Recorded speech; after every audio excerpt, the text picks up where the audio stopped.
And honestly, I feel like what impacts me the most being online is actually not what happens in my own comment sections. It's what happens in other people's comment sections, which is why I think that internet etiquette and comment sections are something that concern everybody and not just creators, because all of us are in the comment sections. We're all reading what is being said.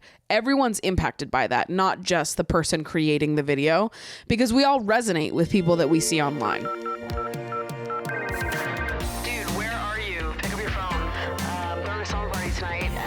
Invited, so call me back. Okay, love you. Bye.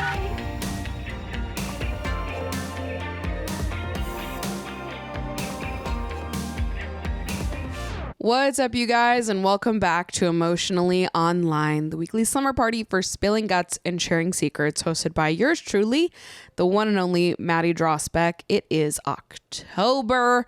It is starting to really feel like fall here in New York, although it's literally only going to last like 48 hours and then we'll be back to fucking 80-degree weather again, because I hate it here. Okay? I hate it here, meaning Earth. Hope that was clear. But I'm soaking up the actually nice weather while it's gonna last. I went up to the roof. I journaled this morning, did a little top of the month resets. And then I just stayed up there. I wrote some snail mail to my friends, getting into that. Oh yeah, we're bringing back snail mail in a major way. And then I got sucked down an internet dance rabbit hole, literally. I'm sure you've seen it. If you haven't, you need to. This rabbit and turtle children's competitive dance choreography that is going viral. Holy fuck. I have watched that video more times than I can count. I am truly so hooked on whatever they laced that video with. That is insane. What those children are doing with their bodies. I don't know how they're doing that. Honestly, that is a kind of athleticism that has deeply impressed me. I need you guys to go watch the rabbit and turtle choreography and then imagine doing that. Like, imagine having the stamina to do all that. It's fucking crazy. Like, the lengths, the endurance that these children have is pretty remarkable. I don't think that I have ever at any point in time in my life been athletic enough to perform that routine top to bottom. That is fucking crazy. But as I was watching it, I was in my head like, this is literally exactly what I picture when someone tells me they go to CrossFit or they go to like a Barry's boot camp. I don't know what happens behind either of those two doors, and I don't want to know. Don't tell me. But in my head, I imagine that you're just like running drills and going across the floor doing something athletic. And I would like to personally believe that at Barry's boot camp, they're having them do rabbit and turtle drills like those kids are doing across the stage, because that shit is bananas. When the turtles come in and they're dragging their legs behind them, and then they put them forward and they start doing the crab walk, and then they start doing crunches, like full body legs fully extended in front of them, like crunches. I was like, this is crazy. Is this not crazy? These kids need to be in the Guinness Book of World Records. They're like showcasing a level of athleticism that needs to be, they need their own category at the Olympics. Like, this is bizarre. This is bizarre and beautiful, and I love it. And whoever choreographed that routine is sick and twisted in a very gorgeous way. And I will be watching that video over and over and over again. And please, I'm begging and pleading with you, if you haven't seen this video, go watch it, because it has brought me an absurd amount of joy this morning. And that's really what I need right now. I'm just hanging on to the little pockets of joy I can find. The rabbit and turtle dance, mega pocket of joy for me today. Anyways, welcome to Emotionally Online, everybody. How's it going? How are we feeling? I'm clocking in at a solid 4 out of 10 today. Which is pretty good, all things considered. 4 out of 10 feels, I'm good with that. I'm proud of a 4 out of 10 right now, to be honest. But I did want to start off today's episode just by thanking you guys for your kindness, your understanding, your warmth towards me, following last week's episode, which is obviously a really difficult episode for me to film. And I imagine it was a difficult episode to watch as well. Regardless of whether or not pet grief and loss is something that is near and dear to your own heart. I just want to thank you guys for how kind you have been to me. All of the messages, the links to books, podcasts, DMing me your own stories, telling me the things that helped you, the words that you clung on to, just offering me community in a time where I really need it. I am so appreciative. And I'm appreciative to those of you that shared your own stories with me and were willing to sort of open up that wound of your own, sharing an intimate part of yourself to try to lighten my load a little bit. That is not lost on me, how heavy it can be to relive those things. And I just appreciate that you gave me the absolute honor and privilege of bearing witness to your lives as well.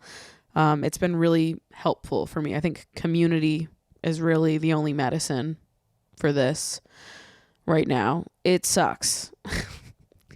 It's like, yeah, I feel like everyone calls me and they're like, how you doing? And I'm like, bad. I'm like, not good. I've given a couple people an okay. A couple people have gotten an okay out of me, but it's my response to how have you been doing has either been bad or okay a couple times. So that's kind of it. There's not much more to say that I haven't already said. It sucks. It's going to suck forever, but eventually it will become such a familiar part of myself that it won't feel so hard to sit with. And I look forward to that day, I look forward to that day. I was journaling this morning and a thought that I had was like, will I ever be able to say that like a new day was the best day ever? This is depressing. Sorry that I'm being so negative, but I am like, it will feel like a lie. Like if the next time I have a really good day and I think to myself, today was the best day ever, I think I would think I was lying. I don't think that I would actually feel that. I think that I just feel like, how could any day be the best day ever if I am not spending part of it with her?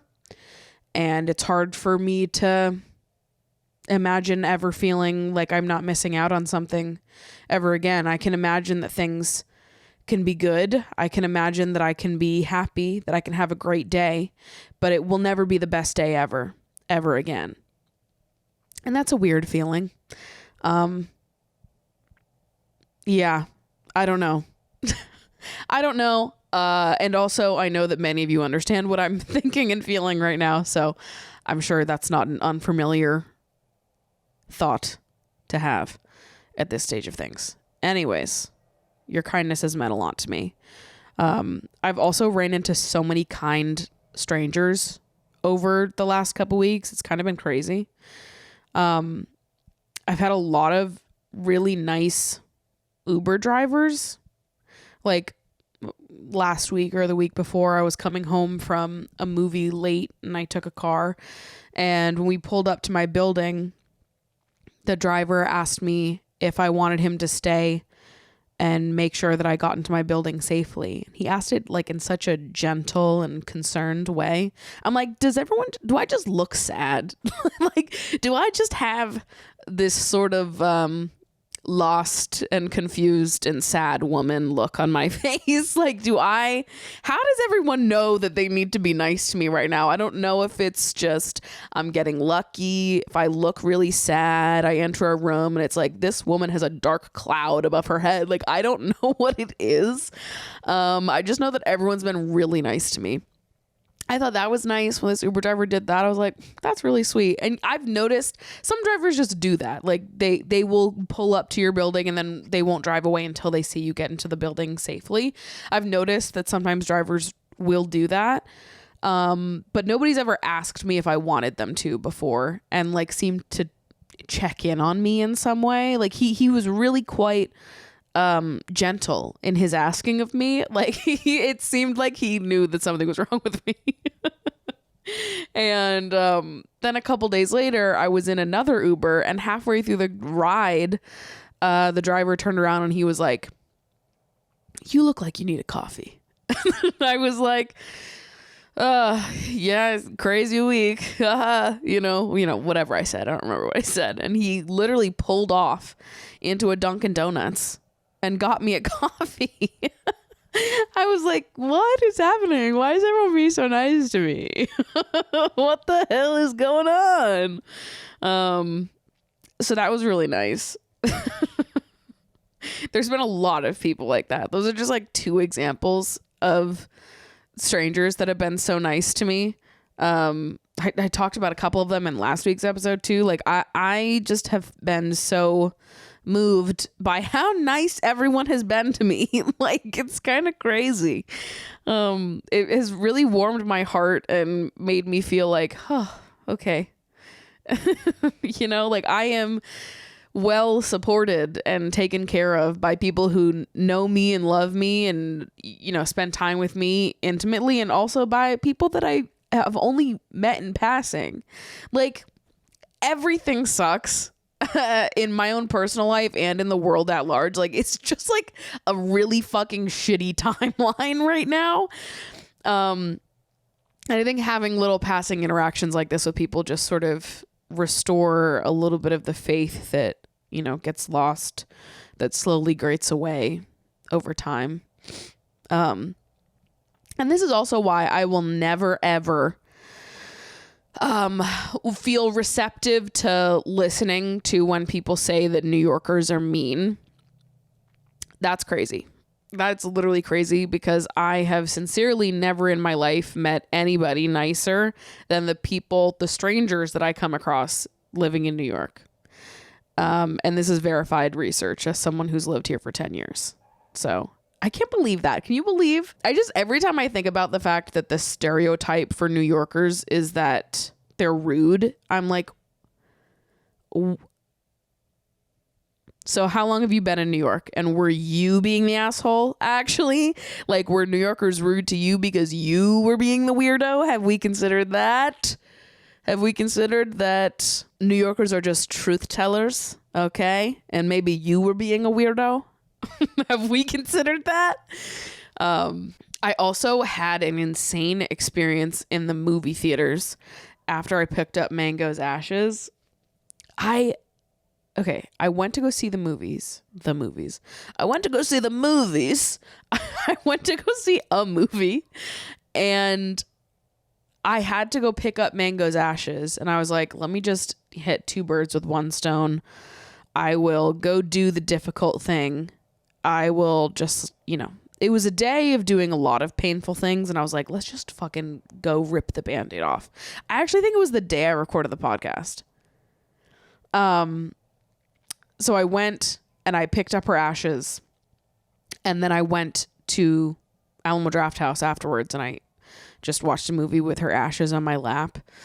I didn't realize that the movie I had bought tickets to was a movie about grief, and that's my bad.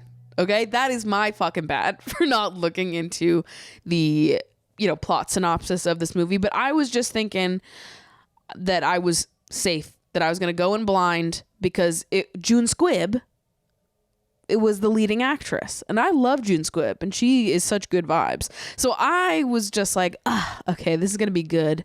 I'm going to go to the movies after having a really emotionally exhausting day, and I'm going to sit with Mango's Ashes on my lap, and I'm just going to have like this really cathartic moment, which I guess it was a cathartic moment anyways. It was just a little bit more intense than I originally thought that it was going to be.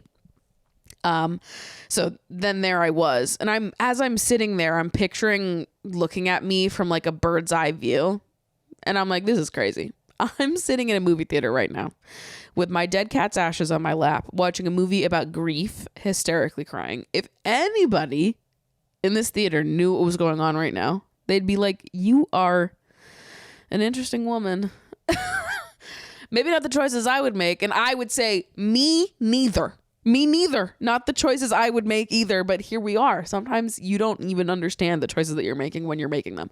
There's only like 4 other people in this movie theater. It was empty. Nobody was going to see this movie, which was part of the appeal.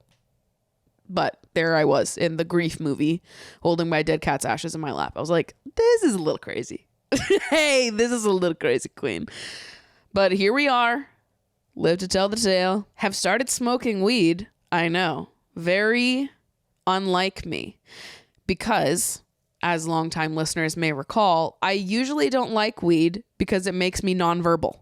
And every time I've smoked weed around other people, I get really anxious because I go nonverbal and then I feel bad that I haven't said anything or contributed in an interesting way. Like I start to feel guilty for not being a good conversationalist. And I just get really anxious about it. So I don't like smoking socially. And I've smoked by myself a couple times before. And I've never had a bad time smoking by myself. And this is when I really pinpointed what the problem was, which is that it just like socially shoots me in the foot. Weed for me is not a social drug. I have sincerely no fucking goddamn clue how people smoke weed and then go be social and have conversations. What the fuck is happening? And I think maybe the worst part about me when I'm high is that the whole time I will be convinced that I am not high. The whole time, if you ask me and you're like, Maddie, are you high right now? I'd be like, no, I'm completely fine. But then it'll be like 15 minutes pass and I can't lock into a single fucking thought.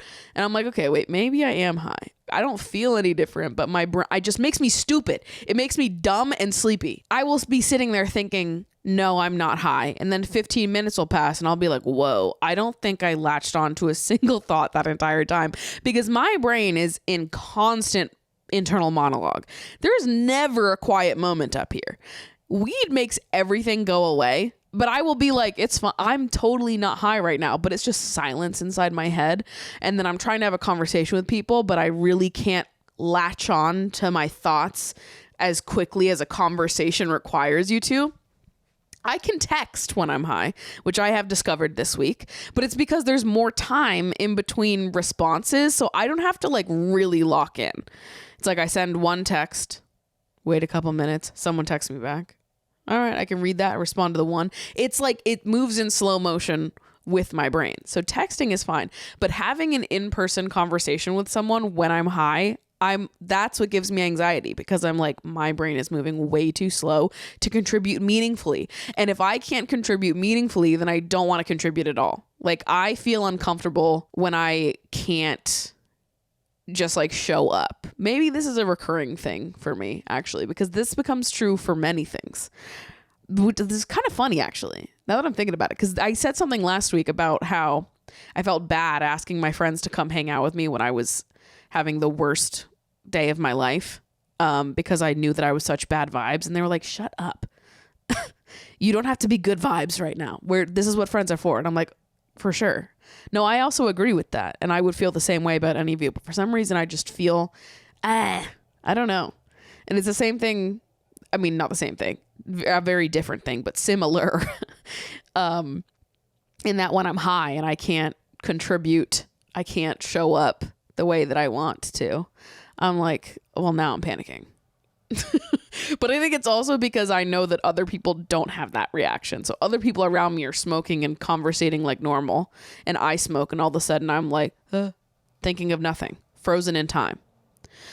Anyways, I've been smoking by myself a little bit because sometimes it's nice to just silence my brain for a little bit, watch a little reality TV, zone out, and go to bed. Because that's the other thing. Weed makes me so sleepy.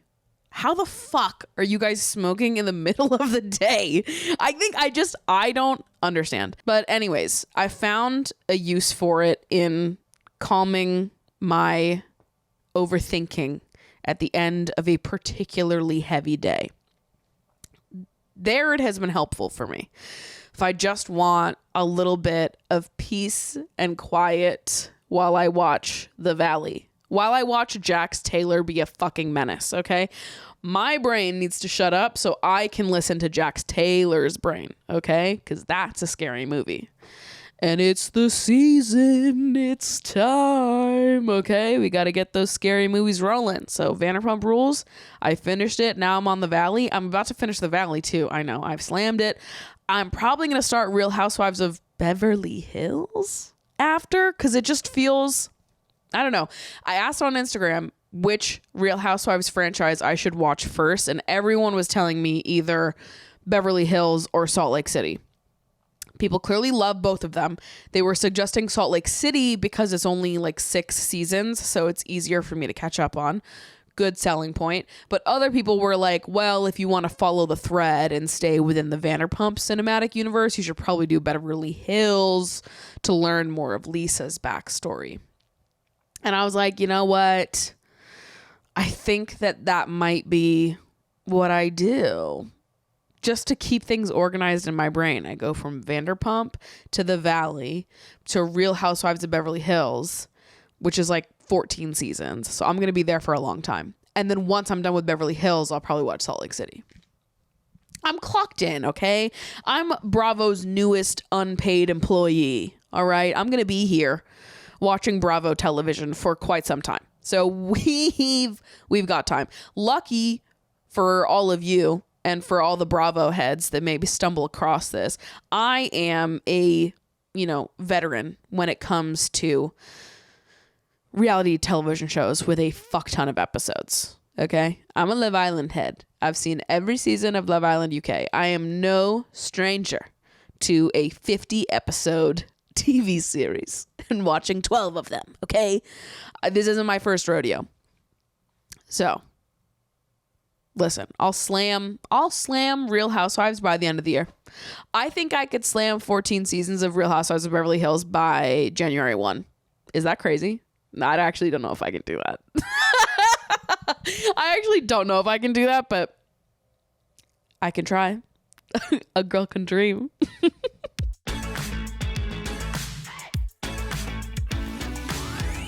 I saw such an interesting TikTok from Hello Teffy this week that I saved because I was like loving this deep anthropological research that's going on here. And what I'm talking about is the video that she made talking about the 3 kinds of best friends. And I love Teffy. I think she is so smart and so brilliant. I love her perspectives. I love her content.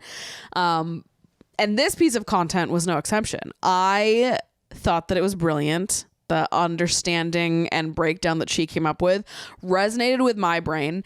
And of the 3 types that she laid out, I think that you are the different kinds of friends within different relationships. I think that I could pick out friendships in my life where I am each of the types.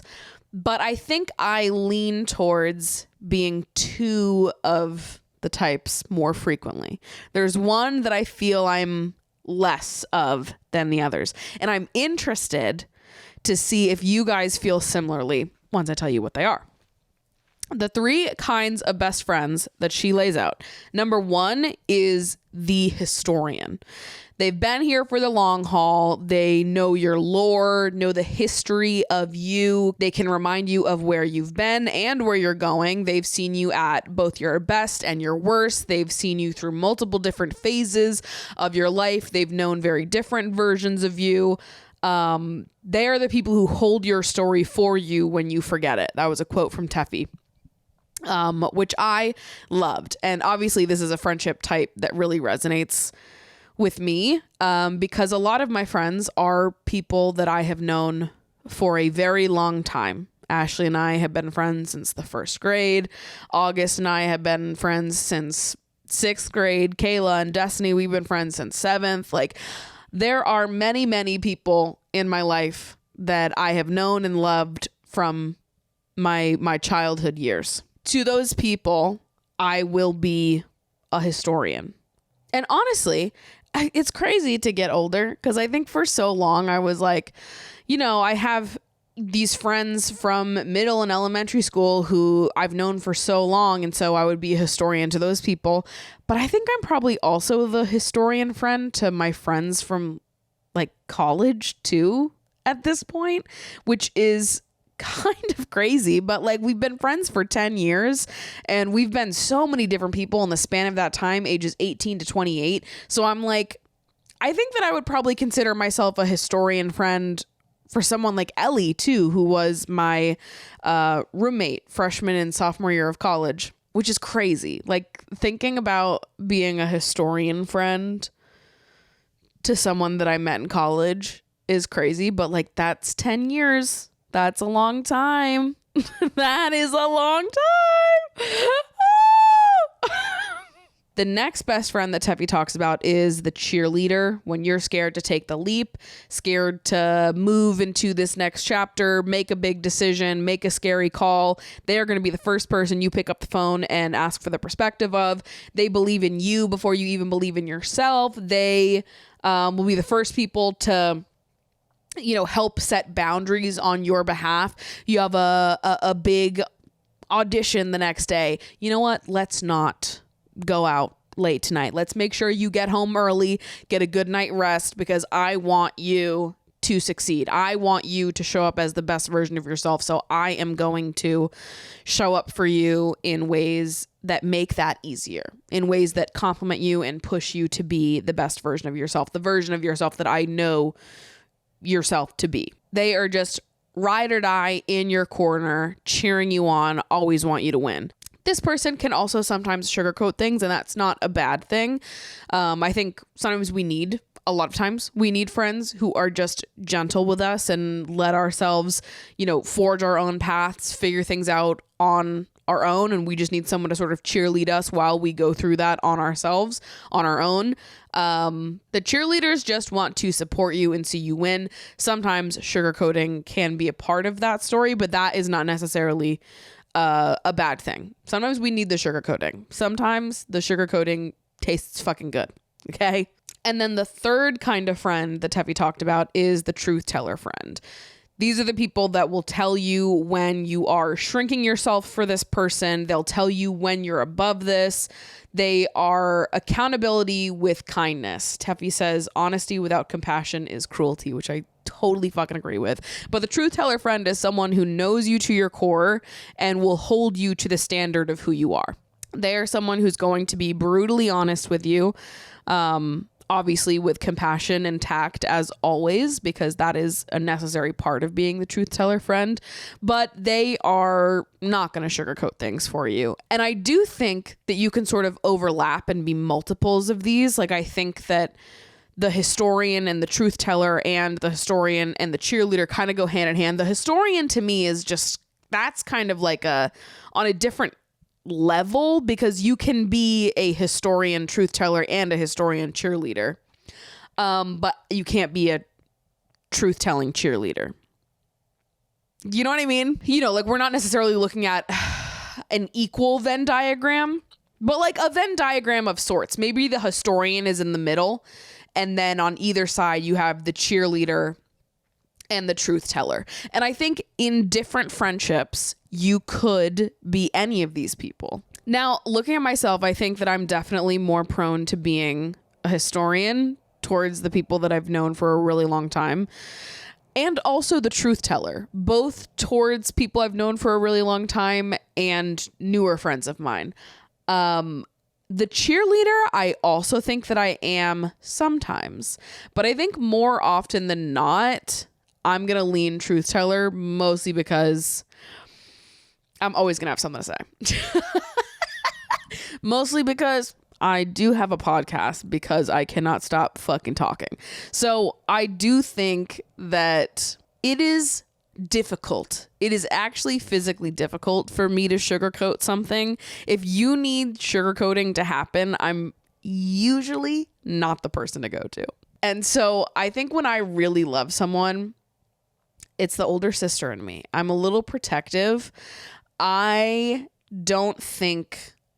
think sometimes I really just want to protect the people that I love and make sure that they see their worth and their value and how truly special they are. And sometimes it's hard for me to like let people go on their own journeys of figuring it out. I like have to be the person that steps in and is like, hello, sister queen, you are worth so much more than this. I have historically struggled when people close to me are dating someone that I really don't like. I have learned some lessons in that department when it comes to delivery. I used to be really not tactful in my delivery of criticism when I didn't like someone's partner.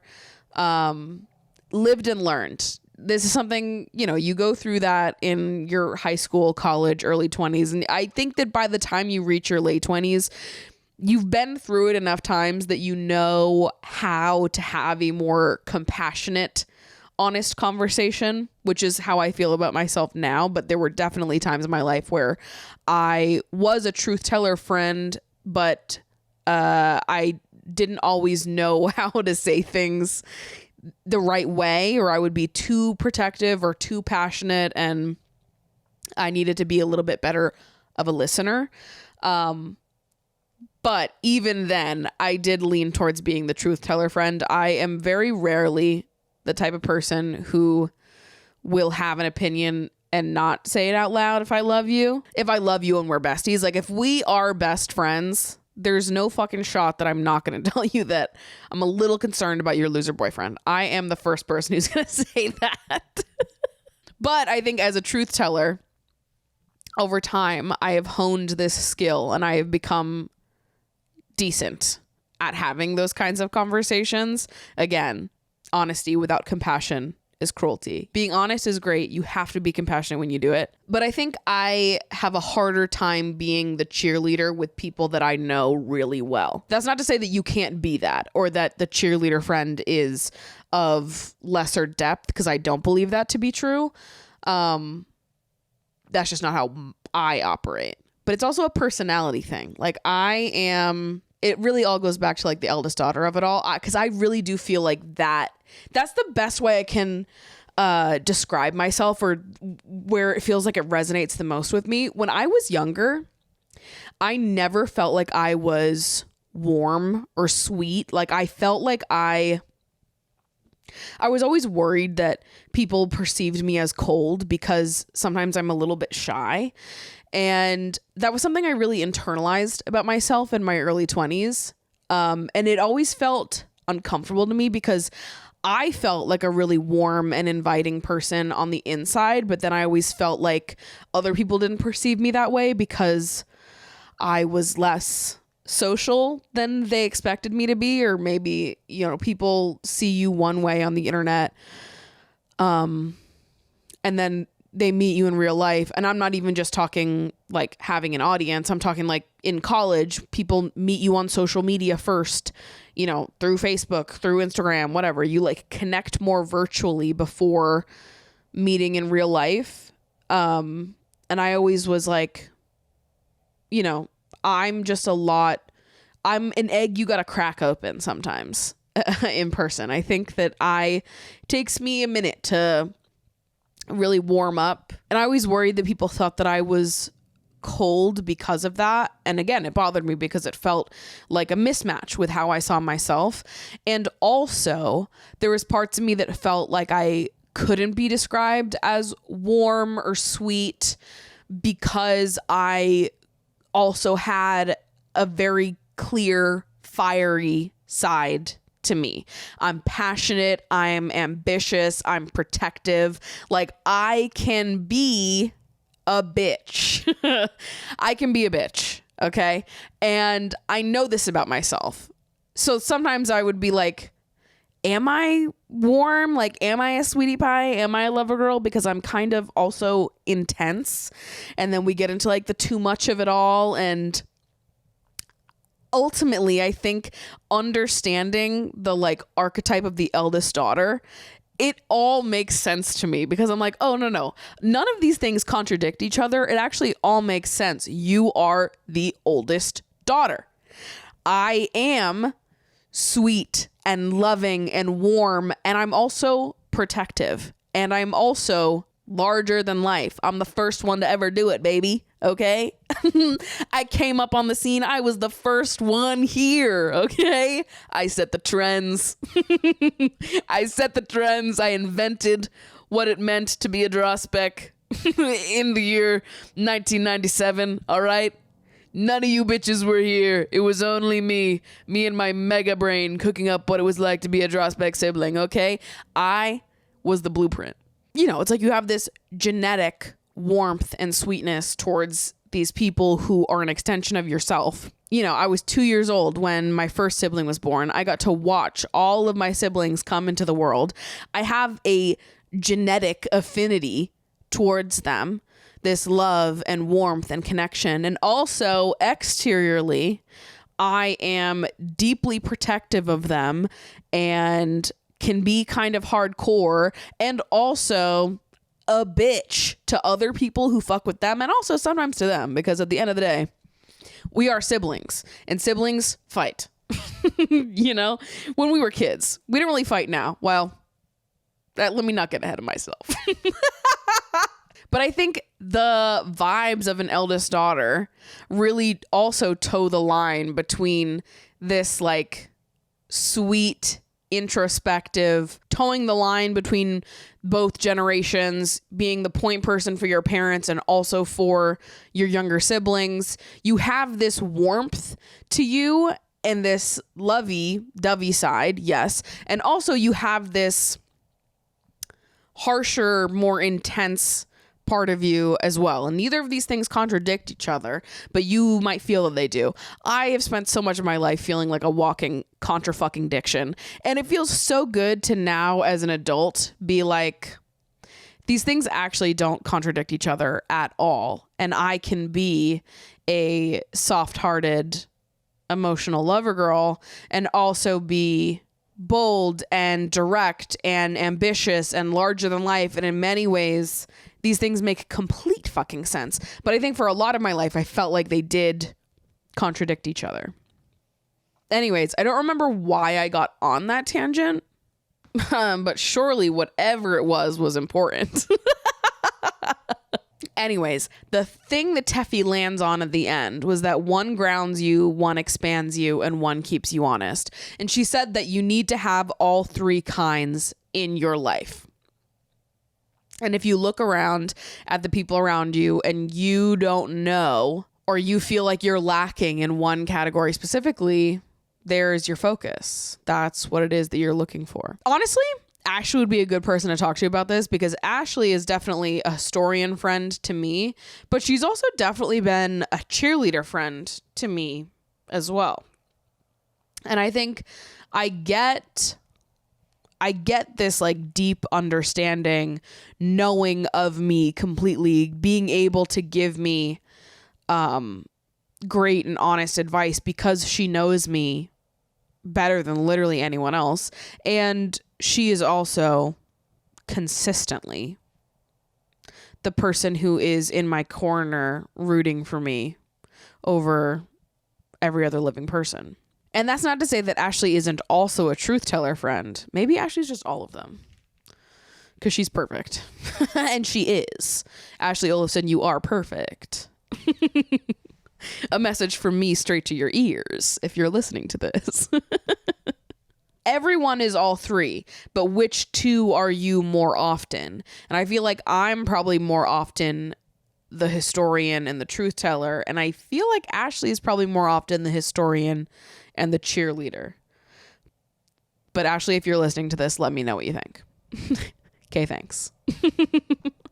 And you in the comments that are not Ashley Olafson, let me know which ones you resonate with the most and what your thoughts and feelings and reflections here on each of the given archetypes. Okay? All right.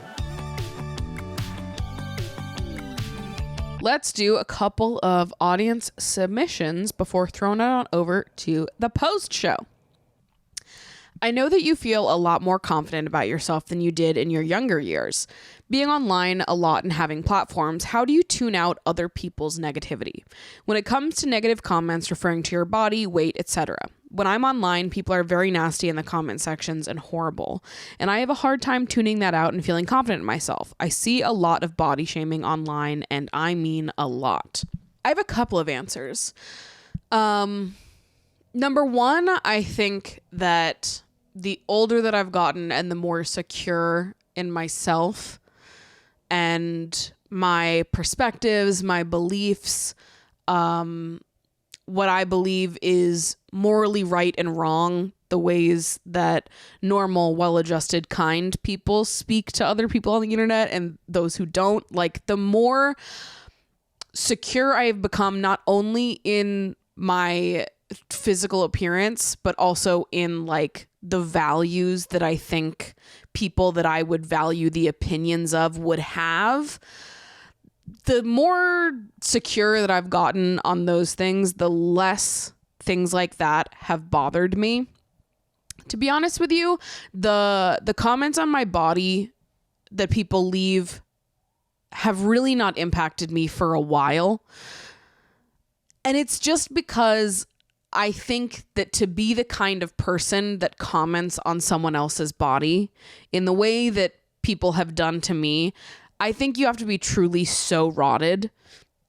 I don't know anybody in real life who behaves like that or who writes nasty comments to people they don't know about their physical appearances. I don't know people who do that. So I'm not going to start valuing the opinion of random strangers on the internet who do behave that way. Ultimately, I just find it embarrassing. Like, I think it is so juvenile and just beneath me as a person. So the body comments don't impact me. However, if I've had a horrible day and maybe I'm having a bad body image day and I'm just feeling generally a little bit more sensitive, and then I read one, I might have a moment where I'm like, oh, fuck, awesome. Yeah, awesome. And it'll upset me, and I'll, maybe screenshot it and send it to one of my friends, and I'll yell about it for 15 minutes and then I'll be over it. It's like I can be in a better place in my life where I know who I am. I know what I believe in. I know the kinds of people that I want to value the feedback of and those that I don't. And still, if I'm having a bad day, these things are going to impact me. And I think that would be the second thing that I'm going to say is just that you don't have to expect yourself to not be impacted by other people's nastiness. You don't have to be unaffected by those things. I think it's actually good to be affected by it because it's just like a check-in of your own moral compass and the things that you believe in. It's the world giving you an opportunity to show up for yourself. It's not a bad thing to have a reaction or to be hurt when people say and do mean things to you. You don't have to run away from those feelings. Obviously, you want to get better at, standing firm in what you believe and the opinions you have about yourself, valuing your own opinion over the opinions of other people's. But just because you do that doesn't mean that every single time you're going to be able to just brush past it. There will be times where you read a nasty comment and you do internalize it. But honestly, for me, the comments not about my body are usually the ones that I start raging out about. And I love deleting things. I do. I love it. I fucking love deleting things. It's awesome. My thing is that I only delete nasty comments.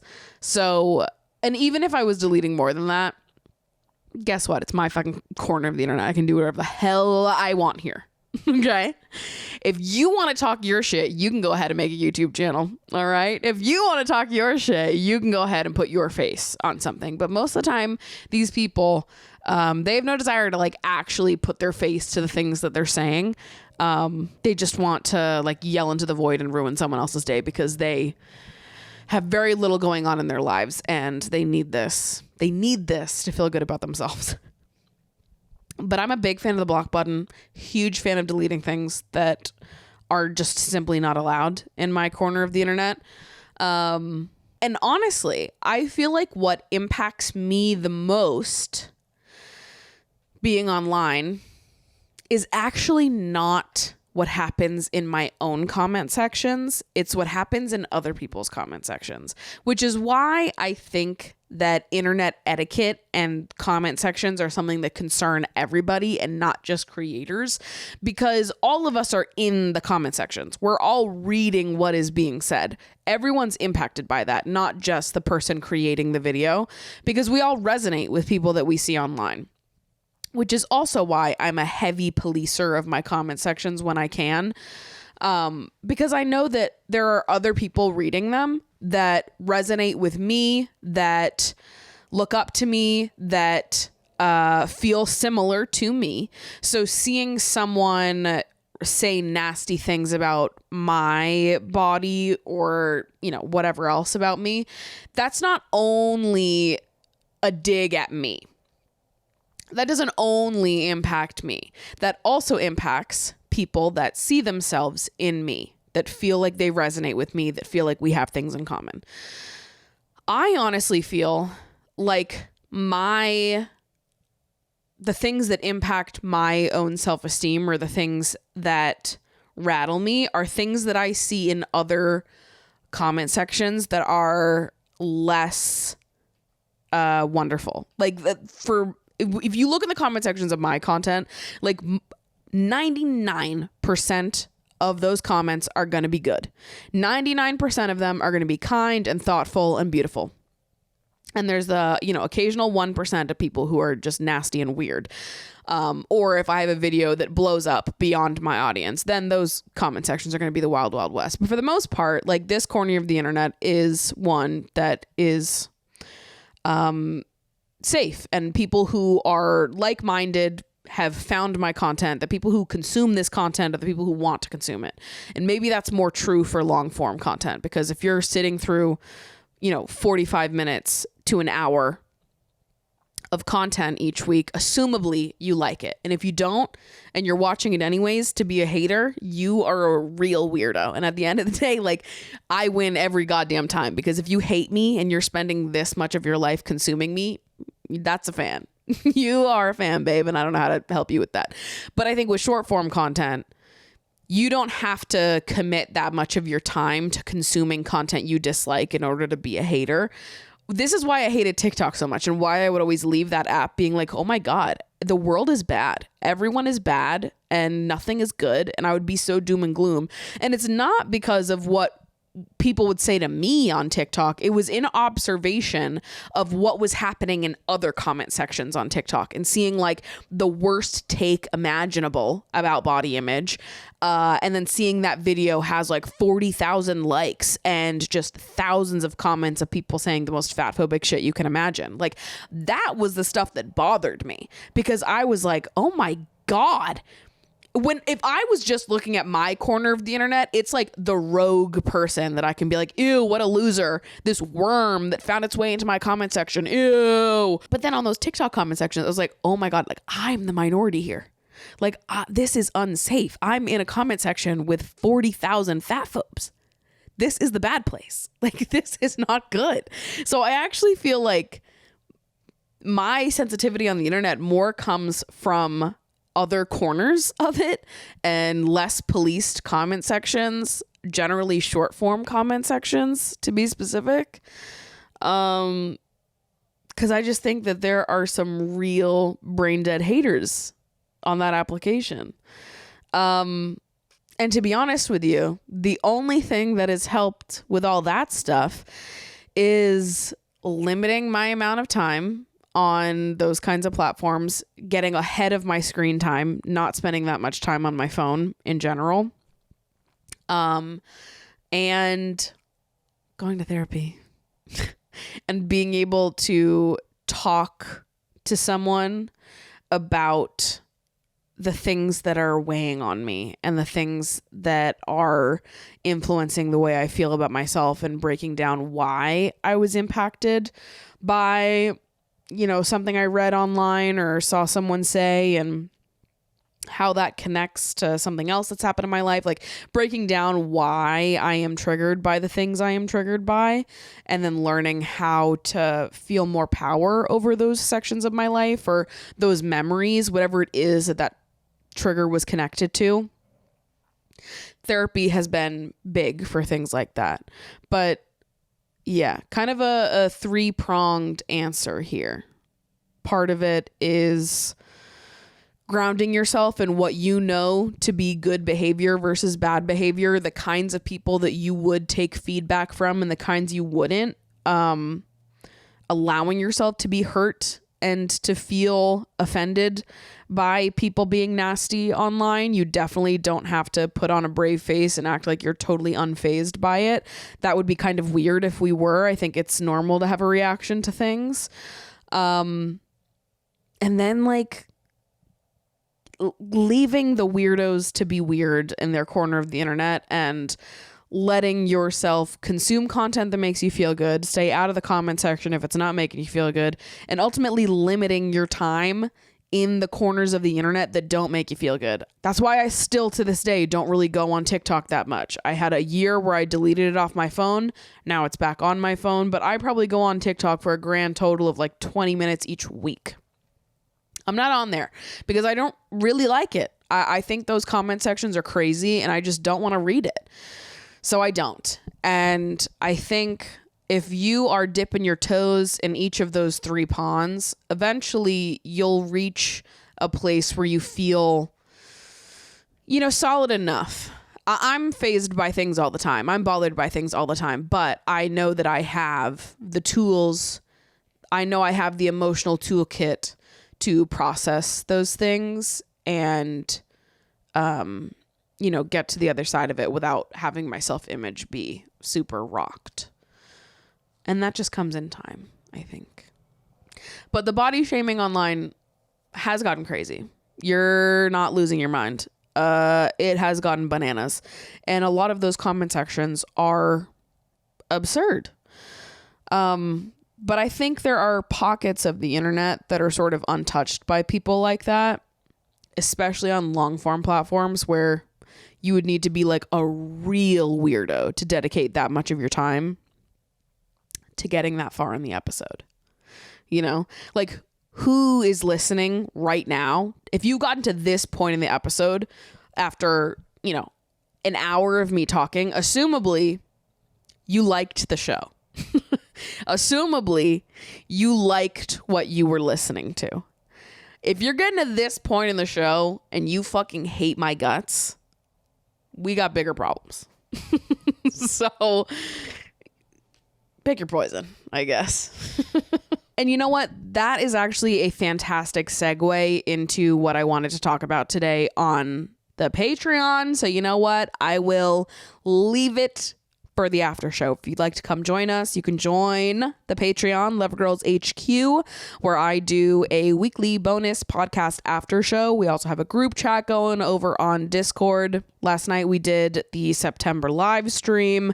We do lots of fun things over on the Patreon. So come join us there if you're interested. And if not, I love you so much and I will see you in next week's episode. Bye.